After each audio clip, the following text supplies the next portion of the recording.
મુખ્યમંત્રી ભૂપેન્દ્રભાઈ પટેલના માર્ગદર્શન અને આયોજન હેઠળ રોડ કનેક્ટિવિટી અને જાહેર પરિવહન સેવાને ગુજરાત રાજ્ય માર્ગ વાહન વ્યવહાર નિગમે વધુ સુદ્રઢ અને મુસાફરલક્ષી બનાવી છે.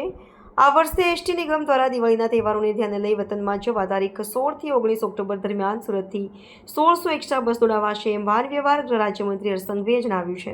સુરત સર્કિટ હાઉસ ખાતે યોજાયેલી પ્રેસ કોન્ફરન્સમાં વિગતો આપતા વાહન વ્યવહાર મંત્રીએ જણાવ્યું કે છેવાડાના માનવી સુધી એસટી બસની કનેક્ટિવિટી મળી રહે તે માટે રાજ્ય સરકારે જાહેર પરિવહનનું સુદ્રઢ માળખું બનાવ્યું છે. મંત્રીએ કહ્યું કે દિવાળીના દિવસોમાં સુરત શહેરમાંથી પોતાના વતન સૌરાષ્ટ્ર તથા ઉત્તર ગુજરાત, દાહોદ, પંચમહાલ સહિત અન્ય જિલ્લાઓમાં હજારોની સંખ્યામાં લોકો જતા હોય છે, જેને ધ્યાને લઈને સુરત વિભાગ દ્વારા તારીખ 16 થી 19 ઓક્ટોબર દરમિયાન સૌરાષ્ટ્ર, ઉત્તર ગુજરાત, પંચમહાલ સહિત વિવિધ સ્થળોએ 1600 જેટલી વધુ બસો દોડાવવામાં આવશે. વધુ માંગ હશે તો વધુ બસો ફાળવવાની પણ નિગમની તૈયારી છે. દિવાળીનો પર્વ એટલે પ્રકાશનો પર્વ,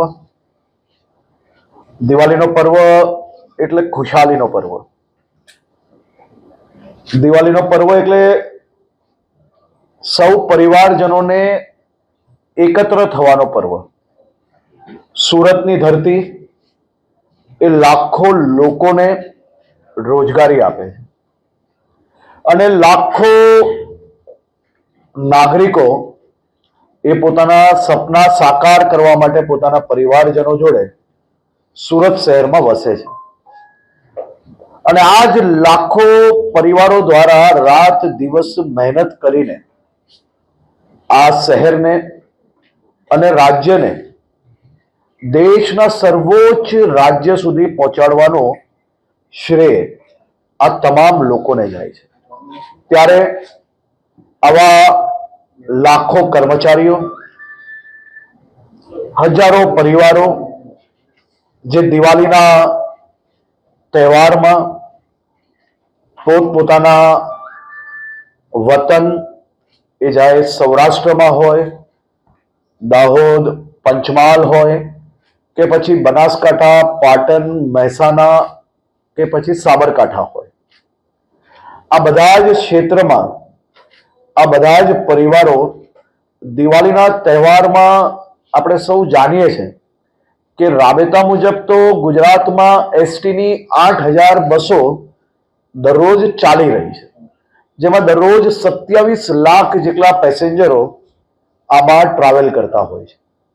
પરંતુ દિવાળીનો ખાસ આ પર્વ નિમિત્તે સુરત શહેર ભારતીય જનતા પાર્ટી, સુરત શહેરના ચૂંટાયેલા સાંસદશ્રી અને ધારાસભ્યશ્રીઓ પાસેથી જે પોતપોતાના વિસ્તારોના નાગરિકોને ઉત્તર ગુજરાત, સૌરાષ્ટ્ર, મધ્ય ગુજરાતના ગામડાઓ સુધી ઓછા ભાવમાં એટલે કે પ્રાઇવેટ વાહનો ના કરવા પડે અને સામાન્ય ખર્ચની અંદર લોકો પોતાના ગામ સુધી પહોંચે અને દિવાળીનો તહેવાર બનાવી શકે તે માટે આ વર્ષે વધુ બસોની માંગણી કરવામાં આવી.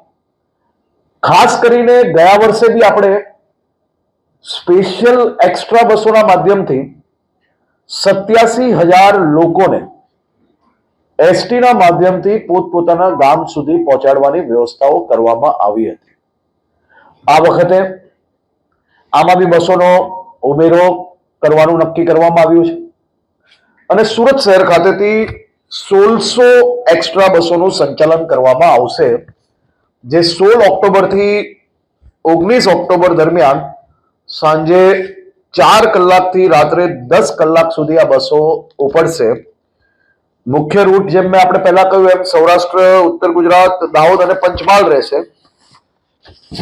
ખાસ કરીને આ બધા જ ક્ષેત્રની જે બસો છે એને એક બસ સ્ટેશન પર ભેગી કરવાની બદલે આપણે અલગ અલગ સેક્ટરમાં આ બસો ઉપાડવાનું નક્કી કર્યું છે, જેથી લોકોને રિક્ષાનું ભાડું એક્સ્ટ્રા ના ચડે અને નજીકથી જ કોઈ બી પ્રકારના ટ્રાફિકમાં ફસાયા વગર પોતપોતે આ દિવાળીના સમયમાં પ્રવાસ કરી શકે. સૌરાષ્ટ્ર માટે રામચોક, મોટા વરાછા ખાતેથી બસો ઉપાડવામાં આવશે. ઉત્તર ગુજરાત અને અમદાવાદ માટે સેન્ટ્રલ બસ સ્ટેશન ખાતે વ્યવસ્થા કરવામાં આવી છે.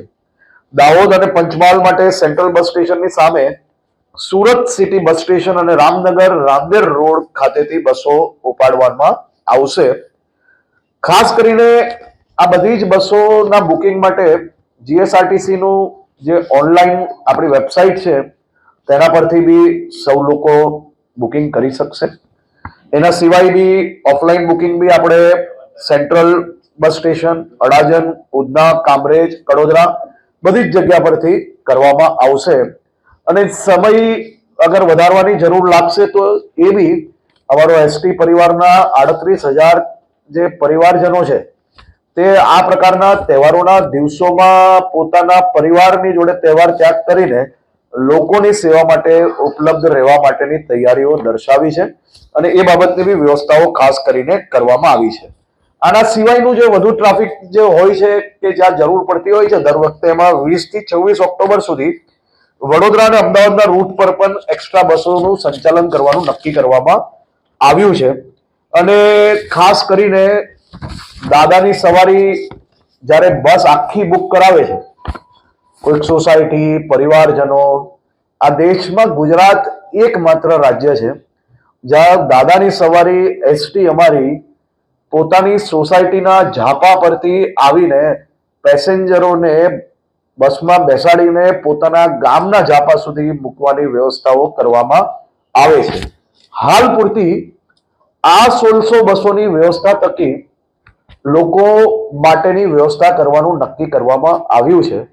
પરંતુ આજે જ શહેર ભારતીય જનતા પાર્ટી અને ચૂંટાયેલા પ્રતિનિધિઓ દ્વારા બીજી વધુ બસો માટેની બી જે માંગણી કરેલી છે તે માટે બી અમે લોકોએ સંપૂર્ણ તૈયારીઓ રાખી છે.